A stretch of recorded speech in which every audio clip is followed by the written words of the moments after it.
കൊഴവണ്ണ ഗ്രാമപഞ്ചായത്തിന്റെ 2026-27 വർഷത്തേക്കുള്ള budget vice president Alice Joy Mattam അവതരിപ്പിച്ചു. 22,68,00,000 രൂപ വരവും 19,42,00,000 രൂപ ചെലവും 3,26,00,000 രൂപ നീക്കിയിട്ടും പ്രതീക്ഷിക്കുന്ന ബജറ്റാണ് അവതരിപ്പിച്ചത്. കാർഷിക മേഖലയ്ക്ക് 69 ലക്ഷവും ഭവന നിർമ്മാണ മേഖലയ്ക്ക് 87 ലക്ഷവും നീക്കിവച്ചിട്ടുണ്ട്. ആരോഗ്യം, കുടിവെള്ളം, ശുചിത്വം, മാലിന്യ സംസ്കരണം, ഭവന നിർമ്മാണം, വനിതാക്ഷേമം ഉൾപ്പെടെ സേവന മേഖലയ്ക്ക് 3,22,00,000 രൂപയും പശ്ചാത്തല മേഖലയിൽ റോഡുകളുടെ നിർമ്മാണവും അറ്റകുറ്റപ്പണിയും നടത്തുന്നതിന് 1,72,00,000 രൂപയും നീക്കിവെച്ചു. കൊഴുവനാൽ പഞ്ചായത്തിലെ സമസ്ത മേഖലകളിലും സമഗ്ര വികസനം എന്ന ലക്ഷ്യത്തോടു കൂടിയാണ് 26-27 വർഷത്തെ ബഡ്ജറ്റ് തയ്യാറാക്കിയിരിക്കുന്നത്.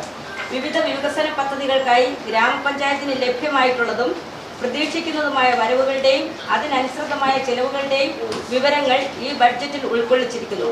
സാധ്യമായ എല്ലാ വരുമാന മാർഗങ്ങളും ഉപയോഗിച്ച് ഗ്രാമപഞ്ചായത്തിന്റെ ഏറ്റവും പ്രധാന വിഷയങ്ങൾ പരിഹരിക്കുന്നതിന് ഈ ബഡ്ജറ്റ് പ്രാധാന്യം നൽകുന്നു.